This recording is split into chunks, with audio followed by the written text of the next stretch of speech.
I assume he's getting settled in our remote studio location. Senator Joe Pittman, brought to us by Marcus and Mack, a law firm representing injured people. Senator, you there?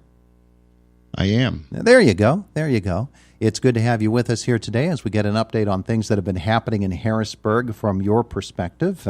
And, of course, this week there have been several things that have come to the attention of us all, and most of those pandemic-related and COVID-19 related, and some reversals from the reversals, the original reversals of the governor's pandemic restrictions, as a court sided with him, and he got a little bit of control back over the pandemic restrictions, and I'd like to get your reaction to that.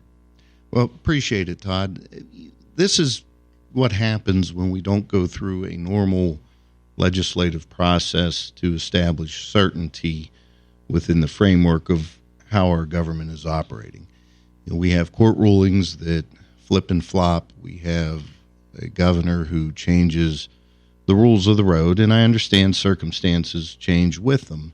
But if we would have overridden his veto specific to school athletics, we would have allowed our school districts to go in and individually within those districts establish the protocols for athletics that work for them. And his venue reforms, I think, are largely a recognition that he needed to do something on the athletic front.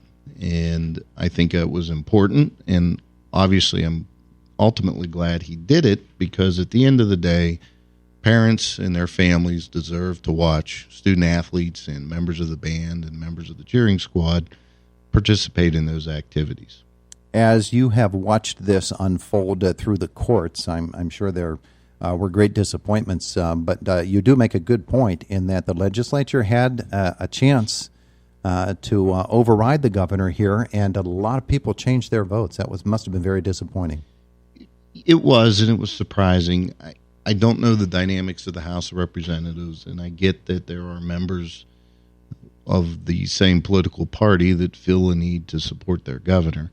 But when you have 155 individuals vote for a piece of legislation once, and then 25 of those folks switch their vote to prevent the override of a veto, it's really a concern, because that tells me that, you know, at least those 25 individuals only care so much about policy, and then at another point in time, the politics tends to take over. And, you know, this is a political environment. It's a political world in which we live in.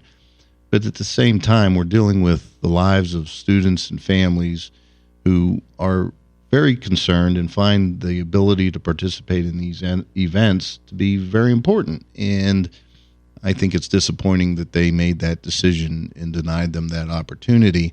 Nevertheless, I think the exercise has gotten us to where we are, and similar with the real estate switch that the governor did back in the spring, even though he vetoed the legislation, he ultimately largely did what the legislation called for.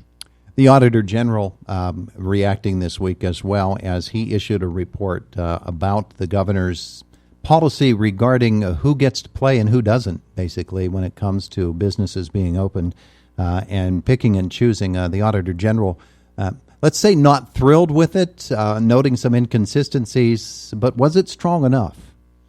Well, I again give the governor a degree of benefit of doubt, particularly in the early stages of this pandemic. There's no question that we didn't fully understand what we were dealing with, and I accept that he was trying in good faith to keep our communities safe. But it underscored the inconsistency of the definition of what was and was not life-sustaining, and how arbitrary it was for certain entities to get waivers. I go back to the story that I think I've told you before, where I had a carpenter who was renovating kitchens in homes, and he was shut down. And he was shut down, preventing these individuals who now were under a stay-at-home order from having their kitchens renovated and having a functioning kitchen within their home. And obviously you can't stay at home if you don't have a functioning kitchen. Those were the types of inconsistencies within this process. That is one where I specifically went to bat for that particular contractor to try to get him back into those people's homes to renovate those kitchens. And, that's part of the process. That's part of what I do as a senator, but I've often said it shouldn't come to that type of effort to right a wrong.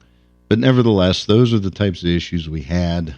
Fortunately, that is behind us, and I hope it stays behind us, and I hope it's a lesson to not go down that path ever again, particularly in such an arbitrary way. We have talked before about the centralization of power in the governor's office and how the state constitution allows it, how the legislature, frankly, allowed the governor to have a certain measure of autonomy with legislation passed in the past, and how harmful that can be to Pennsylvania. And so we have been talking about possibility of constitutional changes to prevent something like this ever happening again, because it can happen with a Republican governor or a Democratic governor. It doesn't matter what party it is. It seems to be a pretty harmful thing when one person can essentially block out some other of the three entities from taking part in the governance of the state. And that goes back to the need for certainty in whatever we do. And as we've talked before, we do have constitutional amendments that we have passed once. We will need to pass again next spring, and hopefully by either May or November of 2021, the voters will be given the ability to rebalance that, particularly as it relates to emergency declarations. And as you pointed out, regardless of who's governor or what party the governor may be from, it will limit their ability individually to exercise this kind of authority going forward. The RGGI legislation, of course, is all a part of this discussion. There is a relationship between what we're discussing with COVID-19 pandemic and the RGGI regulations. Many of the issues are really the same issues in essence. Where does that stand right now after the governor asserted his power once more? Well, once the regulation is published in what is known as the Pennsylvania Bulletin, there will be a 60-day public comment period. We had advocated for a more lengthy public comment period. We had advocated for a public hearing here in Indiana County. And at this point, the department and the Environmental Quality Board have not been interested in extending the public comment period or giving the people in this district that are directly impacted by this carbon tax the ability to have their voices heard. So we're going to continue to play this process through. Once the public comment period opens, I assure you that we're going to be very vocal about the needs of our community and how they should be addressed going forward. And we'll continue to play this as it goes. But my fundamental concern remains, the longer this carbon tax is on the table, the more damage it does to our economy because of the uncertainty it puts into the power generation market. And these power plants are just like anybody's home. If you don't conduct routine maintenance on them, they will eventually deteriorate to the point where they're no longer viable and they're beyond repair. And if these plants don't have a certainty of operating beyond 2022, they're not going to have much incentive to keep the ship running well. And I'm concerned that even if we do stop this as time goes on, the damage is still going to be very long-lasting. You have pointed out that damage has already begun in terms of people moving to other states. Jobs that could have been here are now moving out to other states, and then now this added concern with the power plants themselves. You're right. If they don't know that they're going to be in business, why would they invest more in those power plants? If you talk to the Boilermakers, Sean Steffi, the local Boilermaker agent here in Indiana County, good man, hardworking man, represents the Boilermakers, he will tell you that many of his members from the Boilermakers Union are in West Virginia and Ohio working on coal-fired power plants to retrofit them and upgrade them because they expect ours to close and that market will shift west into West Virginia and Ohio. All right. So where do we go from here from a legislative standpoint in Harrisburg in the weeks coming up? Well, right now the focus, of course, is on the election. We're 3 weeks away from an election. There's a lot of uncertainty in terms of the outcome. And so that's been, a big part of this. We saw the one member of the House of Representatives test positive for COVID-19. That caused them to close down their operation. We will return to the legislature and the Senate the week of October 19th. One thing that we have looming very closely is what to do about the budget that will expire on November 30th. I will tell you that our revenues are picking up fairly quickly. We're still in a very difficult position, but we're seeing a true economic rebound statewide, and that's been of benefit to a potential budget resolution here come November 30th. So November 30th that's the deadline, because that's when the temporary deal runs out. You have to have something in place by then, do you not? Correct. Now, keep in mind, there are some very important caveats to that. Public education, higher education, pension obligations are all fully funded for 12 months.